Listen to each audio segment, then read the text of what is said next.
Masana bwino alero lachisanu ndipo ndi nthawi ya nkhani kuchokera kuno ku MBC. Muli ndine chisomo break. Koma poyamba nayi mitu yake.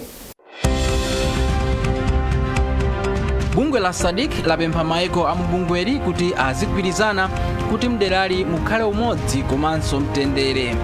Bwalo lalikulu la milandu ku Blantyre lakana pempho la Pacific Limited lomwe limafuna bwaloli kuti liunikenso malamulo awiri amalo mdziko muno. Bungwe la Makra lalamula makampani a Airtel Malawi ndi TNM kuti abwezere makasitomala awo ndalama zonjezera zimene analipira chifukwa chokweza mitengo ya intaneti ndi lamya popanda kutsatira malamulo.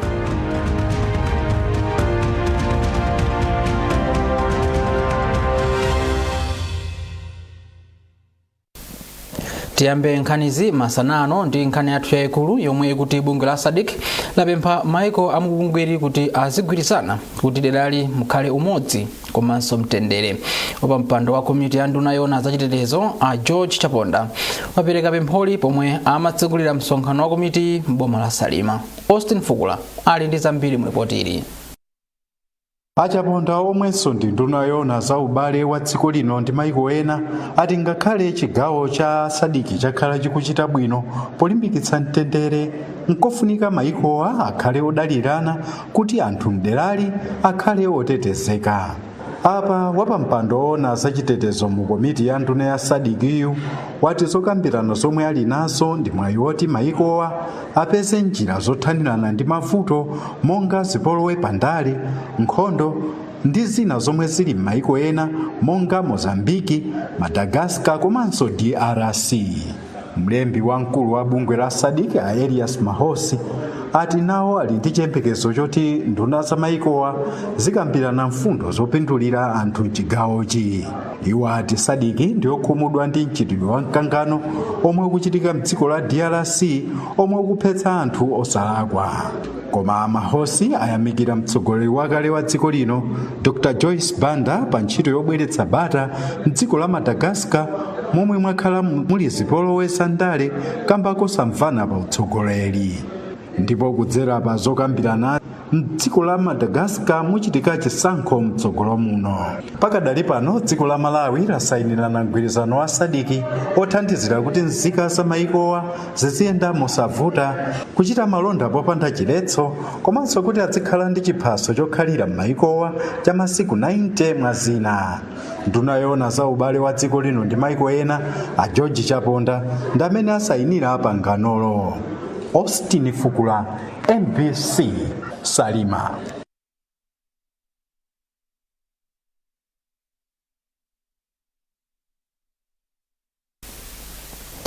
Nduna yona za ubale wa dziko lino ndi maiko ena a George Chaponda yakambirana ndi nduna yona za ubale wa dziko la South Africa ndi maiko ena a Ronald Lamola pa zamene angapititsire patsogolo ubale wa maiko awiriwa ndi cholinga choti nzika za maikowa zithe kupindula mu njira zosiyanasiyana zomwe ndi kuphatikizapo ntchito komanso mwayi wa ntchito zosiyanasiyana. Kudzera mu zokambirana zomwe anali nazo, a Chaponda anati boma la South Africa ndi lokhumudwa ndi zamtopola zomwe nzika za dzikolo zimachitira anthu obwera kuphatikizapo a Malawi. Iwo akufotokoza. Ife tisamayang'ane anzathu ku South Africa kapena boma kuti ndiwo amene achita zinthu zoyipa kuwathamangisa Malawi kubwera kuno. Iwo wanso nawo zinakhumudwisa kuti anthu anangoyamba kuwathamangisa Malawi. Ndiye chifukwa cha chiboma ngakhale ya president omwe Cyril Ramaphosa sanakondweresedwe nazo, ndipo ananena kuti anthu asamachite zimenezi. Ngati akhala anthu mziko ndipo aphwanya malamulo ndi kuti akhalisa anthu amatengedwa ku koti, akachoka ku koti apita ku camp ndi amachitidwa deport. Koma anthu kuti sopana ngotenga malamulo kuti ndiwo athamangise anthu sizimachitika choncho. Ndiye chifukwa chache ndithu boma la South Africa achita zotheka kuti nso atithandize ife anthu anachuluka kuti anthu asavutike chifukwa cha vigilante group. Ndiye chifukwa atithandiza kuti anthu ambiri abwera. So pano anthu siyafika kukhala ngati 42,000 dziko lino. Komanso tufuna kuti kusogolo kuno tupangwirizano kamba nawo kuti kodi tichite bwanje kuti kusogolo ku zinthu ziyende bwino. Ndipo pakhala gwirizano osiyana kuti anthu azipita kumene kuja mwina kukhala 90 days ena achenka khale kuti abwere kupita kuja anthu aziyendabe kupita ku South Africa koma azipasidwa ziphaso zoyenera kuti agwire ntchito kumene kuja. Pothirirapo ndemanga pa nkhani nduna ya mdziko la South Africa Ronald Lamola ati dziko la South Africa silingapite patsogolo ngati anthu ake sakugwirizana. Lamola atinso ndikofunika kuti pamene anthu akupita maiko ena azitsatira ndondomeko zovomerezeka ndi malamulo kuti pasamakhale mavuto monga awa. Ndipo pakadali pano bungwe la European Union lati lavomereza thandizo la ndalama zokwana 143 million euros zopita mdziko la Malawi kuti zithandizire ntchito zosiyanasiyana za chitukuko. Kazembe wa bungweli kuno ku Malawi Daniel Arista wanena izi pa msonkhano wa olemba nkhani mu mzinda wa Lilongwe pomwe amafotokoza za ulendo wa nthumwi zochokera mdziko makamaka maiko omwe ali mamembala a bungwe la EU. Cholinga cha ulendowu ndikufuna kuona momwe ntchito za chitukuko zomwe zimalandira thandizo kuchokera ku EU zikuyendera. Mekrina Chura walemba ripoti ili. Polankhula pa msonkhanowu, Aristi anati ndalamazi zithandizira ntchito za ulimi, zopanga magetsi, maphunziro a sukulu za sekondari komanso ntchito za luso la manja. Iwo anati bungwe la EU lili ndi chikhulupiriro kuti thandizoli lisintha moyo wa anthu komanso kukweza chuma cha dziko lino. M'mawu ake, kazembe wa dziko la Ireland kuno ku Malawi Kate Brady anati ulendowu wathandiza nthumwizi kudziwa momwe ntchito za EU zikuyendera mdziko muno. Ulendowu uli ndi zolinga zosiyanasiyana monga kuona za ntchito za chitukuko za bungwe la EU akuno ku Malawi komanso kuphunzira zochitika za kuno ku Malawi. Alendo analankhula ndi Malawi osiyanasiyana monga alimi, ana skulo, mafumu, apungwe a nyumba ya malamulo komanso amabungwe ena ku Malawi kuno. Ndi kukhulupirira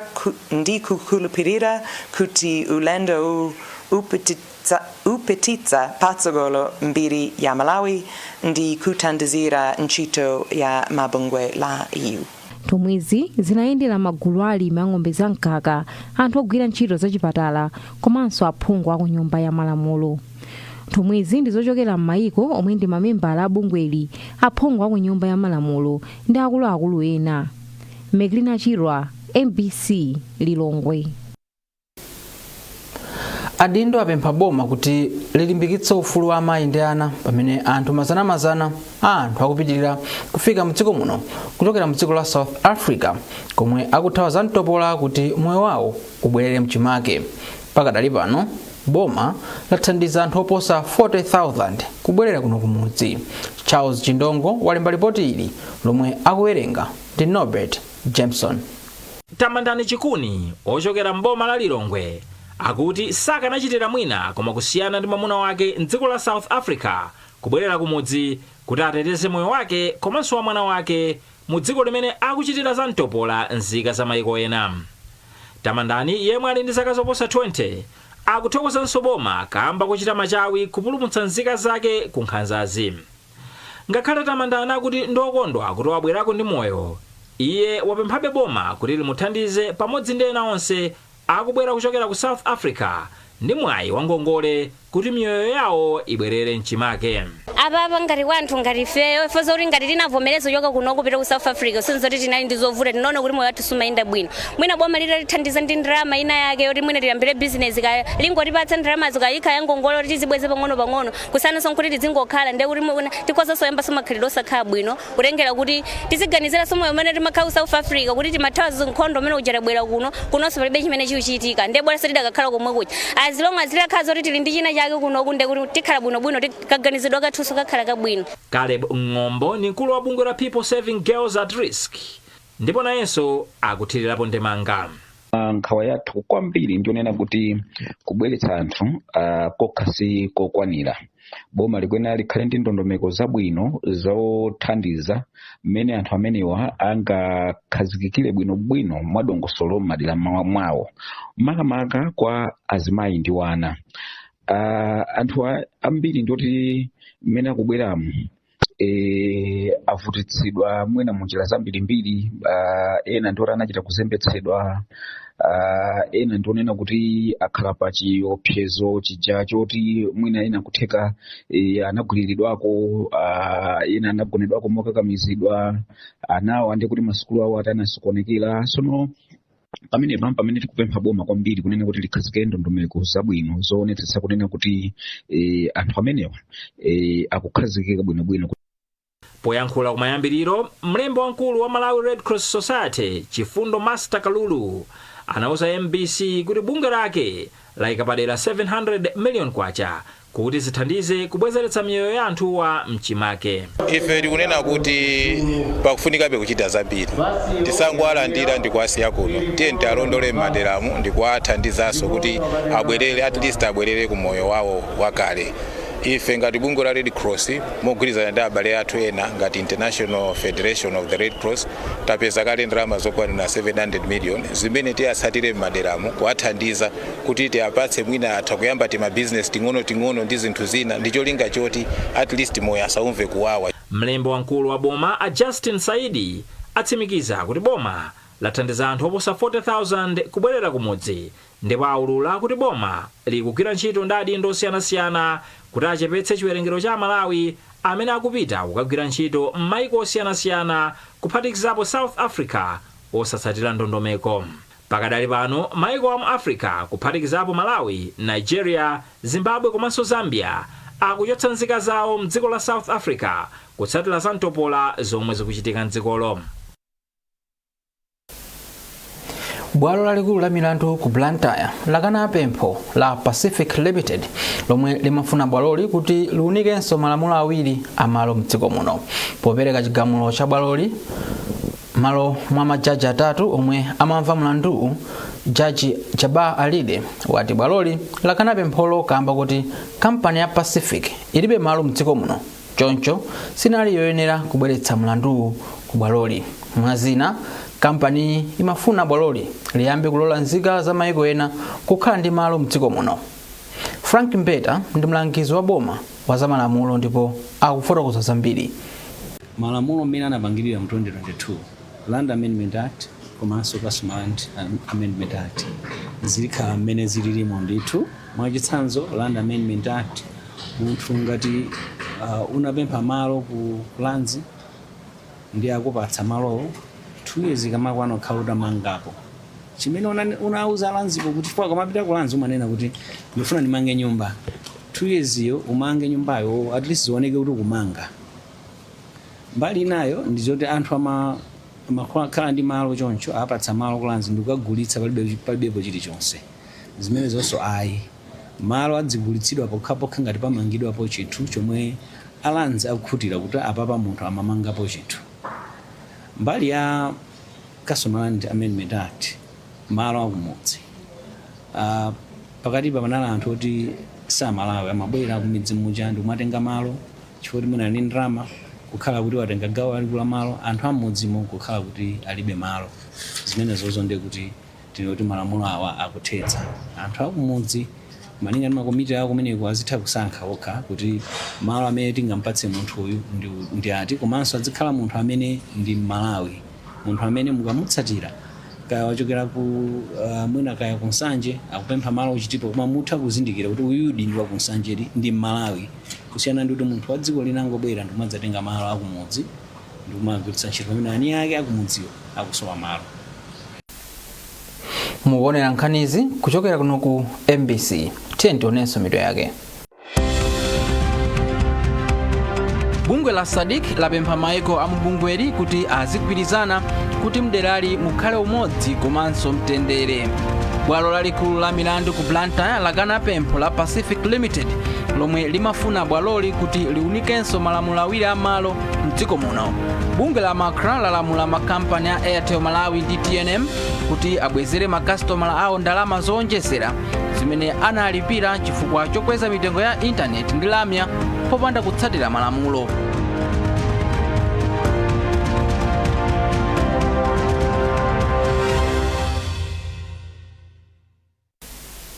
Takulandiraninso ku nkhanizi. Nduna yona zachisamaliro cha anthu Mai Marinavicha yati mavuto monga azachuma, kusowa kwa ntchito, umphawi komanso kusokonekera kwa mabanja, nkhanza pakati pa amuna ndi akazi komanso kugwiritsa ntchito mankhwala osokoneza bongo zikuonjezera mavuto amaganizo angwiro pakati pa anthu mdziko muno. Ndunayi yalankhula izi mnyumba ya malamulo ku Lilongwe pomwe imapereka ripoti kuchokera ku nduna wawo. Tindiza mbiri mu ripoti ili lomwe walemba Wanangwa Mvalo koma akuwerenga The Trust Office. Anavicha ati boma lalimbikitsa kale ntchito zothandizira maganizo angwiro kudzera mu uphungu komanso ndondomeko zodziwitsa anthu am'muzi zakuyipa kwa ntchitidwe ozipha kudzera ku National Suicide Prevention Framework. Ndunayi yalengeza ndondomeko zokhazikitsa nambala zaulere zothandizira anthu omwe apanikizika m'maganizo komanso kulemba anthu ntchito omwe ndi akatswiri zaumoyo kuti azithandiza anthu omwe maganizo awo asokonekera. Ndunayi yatinso chiwerengero cha anthu ambiri omwe akhala kuzipha ndi abambo, koma boma lipeza njira zolimbikitsira abambo ndi anyamata kufunafuna thandizo mwansanga asanaganize molakwika. Mavuto amenewa akumabwera chifukwa cha umphawi umene anthu takhala tikudusamo mu zaka 5 zapitazo, ndimene sokuonesa chiwerengero choti anthu ambiri azipha mu period imene iyi mu zaka 5 chifukwa anthu adusa mu umphawi wazaoneni, umphawi wosowa chakudya, umphawi wakutha kwa ntchito, umphawi woti kukhala ndi ndalama nthumba koma kumakhala ngati ulibe ndalamayo yako koma kumakhala ngati wachita kulandidwa. Anthu kuganiza kuti ndipanga nawo bwanji ana zotsatira zaka mangoti bola ningozipha ine ndikapume izizi sindingazikwanise. So zimene zizi ndi zimene zikuonjezera mavuto makamaka kwa abambo amene amatenga responsibility yayikulu pakhomo chifukwa nzibambo ngati sakukwanirisa zosowa za banja lake amaziona ngati alibe nzeru. Azibambo amene mukundimvera amene muli pano mutakhala mboni mupite kunyumba mukauza amayi kuti mulibe ndi simukwanisa kugula ndiwo, amayi amakhumudwa mukangoona kukamba nkhani ndanza umata kundinena kuti ndalephera kugula ndiwo. Zimenezi zikubweza mavuto. Anavicha apemphanso nyumba ya malamulo ndi onse okhudzidwa kuti athandizire kuonjezera ndalama zothandizira anthu omwe ali ndi matenda amisala komanso omwe ali ndi vuto la maganizo angwiro. Bungwe la MACRA lalamula makampani a Airtel Malawi ndi TNM kuti abwezere makasitomala awo ndalama zowonjezera zimene analipira chifukwa chokweza mitengo ya intaneti ndi lamya popanda kutsatira lamulo loti aziwitse anthu zakusinthako masiku asanu ndi awiri 7 asadakwane. Edith Kaira ali ndi zambiri mu ripoti ili. Muchikalata chomwe chasayinidwa ndi mkulu wa bungwe la MACRA Mamiko Nkoloma, bungweli lati ngakhale linavomereza mitengo yatsopanoyi itachita kafukufuku watsatanetsatane mogwirizana ndi malamulo, makampani awiriwa sanatsatire zonse zofunikira pa malamulo oyendetsera ntchitozi. Malingana ndi chikalatachi, Airtel Malawi ndi TNM amayenera kulengeza mitengo yatsopanoyi m'manyuzipepala osachepera awiri a tsiku ndi tsiku m'masiku asanu ndi awiri mitengoyi isanayambe kugwira ntchito. Iwo ati chifukwa chake bungwe la MACRA lalamula makampaniwa kuti alipire makasitomala onse omwe anagula katundu kapena kugwiritsa ntchito zomwe zinakhudzidwa pa nthawi ya masiku asanu ndi awiri oyenera kulengezedwa kuyambira pa 26 Juni kufikira pa 2 July 2026. Makampani awiriwa akuyembekezeka kumaliza kulipira makasitomala awo pofika pa 31 July 2026 komanso kupereka umboni ku MACRA wosonyeza kuti atsatira lamuloli. Bungwe la MACRA lati lamulo lakulengeza kwa masiku asanu ndi awiri limathandiza kulimbikitsa kuonekera poyera, kupatsa makasitomala nthawi yokwanira yodziwa kusintha kwa mitengo komanso kuwapatsa mwayi wopanga zisankho mwa nzeru mitengo yatsopanoyo isanayambe kugwira ntchito. Bungweli lanenanso kuti liyang'anira mosamalitsa ndondomeko yolipira makasitomala ayi kuti lionetsetse kuti onse omwe anakhudzidwa alandira ndalama kapena mayunitsi oyenera. Edith Kaira, MBC, Blantyre. Mu nkhani za msangaluso, wireless ya Radio 2 FM yakwanisa zaka 29 kuchokera pomwe anayikhazikitsa mchaka cha 1997. Kwa zaka 29 Radio 2 FM yomwe ndi wireless yoyamba ya FM mdziko muno yatukula luso la mayimbidwe mdziko muno komanso nyimbo. Mwambo wokondwerera kuti Radio 2 FM yakwanisa zaka 29 ukhale oyamba nthawi ina iliyonse masanano ku nyumba yolusira mawu awayiresi kuchichiri mu mzinda wa Blantyre. Pakadali pano mneneri wa bungwe la MBC Achisomo Mamadi wati chikondwererochi chikuonetsa poyera kuzipereka kwa wayiresi popitiriza kuphunzitsa, kuziwitsa komanso kusangalatsa Amalawi. Victoria Solijala anayankhula ndi Chisomo Mamadi. Zonadi ndifosangala kuti Radio 2 FM yakwanisa zaka 29 pa 17 July pano. Ndi tsiku lalikulu kwambiri mu banja la MBC. Ndifokondwa kuti 29 years takhala ndithu tikuphunzitsa Amalawi, kusangalatsa Amalawi, komanso kudziwitsa zinthu zosiyana-siyana. Kuyambira nthawi imene inayamba inali ndithu wireless imene akugwedeza anthu ambiri mdziko muno ipitirizabe kugwedeza. Ndiye ndifokondwa kwambiri kuti tayesetsa kusangalatsa Amalawi, kuphunzitsa komanso kudziwitsa mzaka zambiri zokwana 29.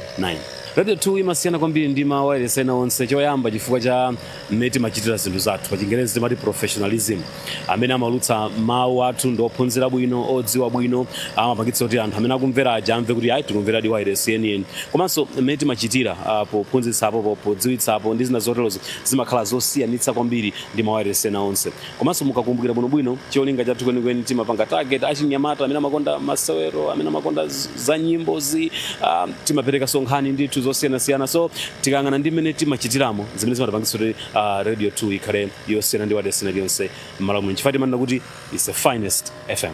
Tikondwa kwambiri pa 17 July pena paliponse m'banja la MBC timakhala osangala chifukwa timakumbukira zimene Radio 2 yakhala ikuchita. Ndekukhala ndithu mawu amene munamvapo kale, mawu ena atsopano, achina Felix Pachane akhala pa wireless, achina Tina Chitaukali, achina Francis Kapili, achina Takondo Mfune amene anatisangalatsa kalero mukhala mukuamva. Enanso amene akugwira ntchito pano mukhala mukuamva. Komanso tikhala ndi chisangalalo ndithu pang'ono kuti tikondwe 29 years ndi zambiri. Masanawo wake wa pa 17 zakhala ndi kukondwa ndithu ndi onse presenters aku Radio 2 FM. Mawa akhale ndithu chero pa wireless yawo. Mu nkhani za masewero, timu ya dziko lino ya mpira wa miyendo ya atsikana ya Scorchers dzulo yagonja ndi timu ya Morocco ndi zigoli ziwiri kwa chimodzi pa masewero opimana mphamvu omwe anachitikira mu mzinda wa Rabat. Masewero ndi mbali imodzi ya zokonzekera za timu iyi pamene mpikisano wa maiko amuno mu Africa wayandikira. Mpikisanowu uzayamba pa 26 mwezi uno mdziko lomwelo la Morocco. Sabata yamawa timu ya Scorchers ikumananso ndi Ghana pa masewero ena opimana mphamvu.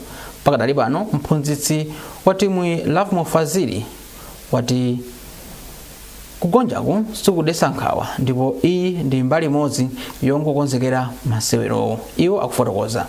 Choyamba ndithokoze ma players mene achitira siku lero taluza game 2-1 chifukwa chokuti mwina oyimbira mbali mene ndafotokozenso kuti nthawi zambiri ma host akakuti ma friendlies akuimbira amakhala awo. So mbali mene ndikana kuti ndisagundepo kwambiri komano asikana anekapo mtima kwambiri kwamba mtima mpira kufika mina mpira watha amatsogola 1-0 tinabweza 1-1 enako kuna zabwera chigoli chachiwiri chimyanza tichinya kusindi kudandalo za zigoli komano kwa ine ndomene tamenyera mpira kodi tinapereka chiyembekezo cha mtundu wanji kapena mapuleza napanga matundu wanji mapuleza namenya bwino kuchokera kwa golo paka ndakuta kutsogolo. Toyasanga kwambiri nchena kuti ibe pagoti tinafika kupeza chigoli. Tinafika hapo kangapo muna chigoli yusi chimachita kuchoka kulepeleka pa line kumenyesa mapolo. So izo sisi nalizolowa komano ineyo zinalisanga ndikuona babe kuti tukwina kuchita bwino chifanya kuti nafuta kusakala kuti timu ndiyo konzeka wangosati ma areas munatochepa. Ndi nkhani imeneyo tafika pamapeto pa nkhani zathu masanano, koma tisanasiyane tionenso mitu ya nkhanizi. Bungwe la SADC lapempha maiko